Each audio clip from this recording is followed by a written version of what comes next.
Detroit has launched and dropped a ton of new properties on the marketplace for both secondary and minting.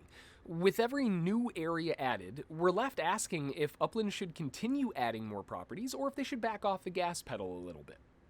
Hey there, John Henry here, ssftg. Welcome to the video. If this is your first time on the channel, welcome my friend. I hope to earn your like and subscription today. Real quick before we jump on in, too, we had a street view posted from Kevin Esslinger. Thank you for posting that. I really appreciate it. 19541 Renfrew is your new favorite property.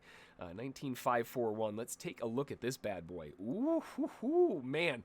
See, you're out in my neck of woods here, the Palmer Woods area, and if we zoom out here, you'll see where that's at. Right over here. Yeah, actually, my property is just down the street from there. Absolutely beautiful houses around this area. I mean, just... I went to the wrong one. It's over here. This is just... I mean, look at this thing. Absolutely just cool. It's like an old Gothic-style architectural just masterpiece. Really, really cool.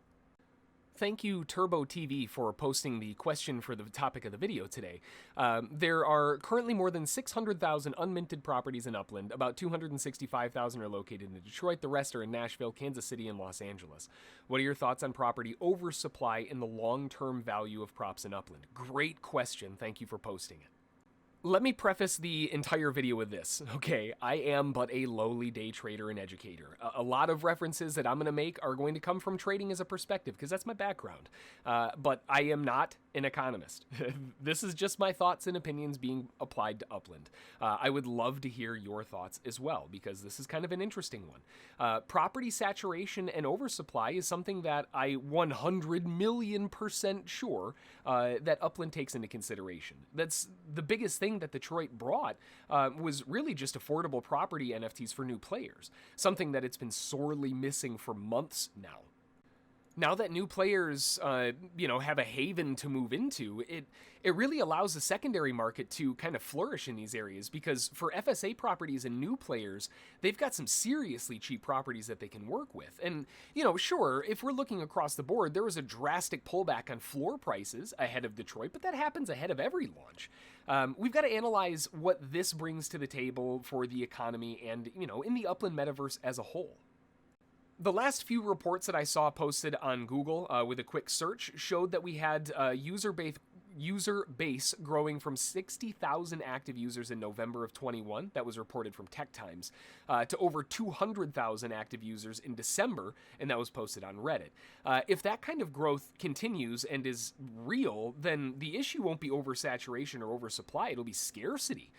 For new players, once again, in order to sustain this kind of growth, cities like Detroit and other tier 3 cities that have a huge amount of really, really cheap properties for new players to come in and get situated, that is kind of a necessity. It's a way that Upland can maintain and stabilize kind of the floor as far as new players are concerned, but also still add to the secondary market, because as these new players join in and as they level up and they're able to sell their properties, that adds more liquidity to the secondary market with likely some cheaper properties because they were able to mint it really cheap. And if they do sell at the floor price after minting it, that allows new players some really potential incredible gains. If we're talking values ahead of new city launches and all of that, the first few days, before Detroit, prices sank pretty hard across the board. This happens on every launch. People are just trying to get liquid UPIX out of their older inventory and move into the new launches, but they don't want to put new money into the game. They want to use the quote-unquote house money. Smart investors watch for these times as they're really good opportunities where you can bag massive discounts on properties that you normally would never see that cheap. Limited collection properties, stuff like that, where you'll see them get discounted heavily while people try to get liquid UPIX, and those are the times to really strike. That's personally how I fill pretty much all of my collections up. That said, as more time goes on and the reserve of non-FSA available properties kind of dwindles and dries up, like here, I can't really even find any in this area, it's going to get more expensive, and the secondary market's going to start lighting up like a Christmas tree. Pro-level Uplanders and above will really kind of need to rely on the secondary market to fill up any collections because we're not able to mint those FSA properties. That's an incredible opportunity for new players with that kind of knowledge. Overall, dropping Detroit on Upland so soon after Los Angeles was, in my opinion, a great decision. It did sink prices a bit, and my collection back end definitely took a bit of a hit in value, but they still earn the same APY, so it's fine with me. In fact, I'll use the opportunity to add more to my portfolio and complete more collections at a discount. I do think that they're going to need to continue adding Tier 3 cities in the same fashion as Detroit. Realistically, Queens is likely the next one, but who knows after that? As the FSA mint floor starts coming up, as there's less and less cheaper properties, and people have to start minting the more expensive ones, Upland will likely continue adding more to support that new player base.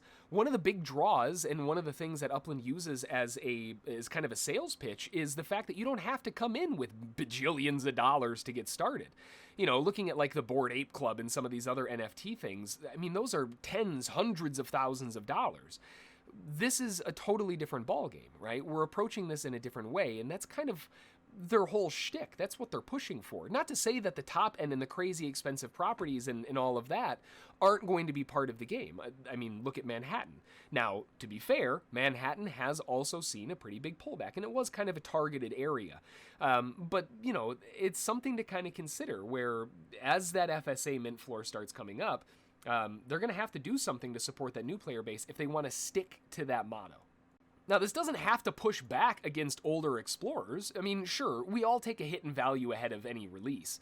But really, that's about it, and it usually rebounds within a week or two, and the opportunity for higher-level Uplanders here is on the secondary market. New players minting the floor, I mean, like we were just looking at, some of the floor prices there on non-FSAs, I mean, I've seen some as low as 1,300 UPIX.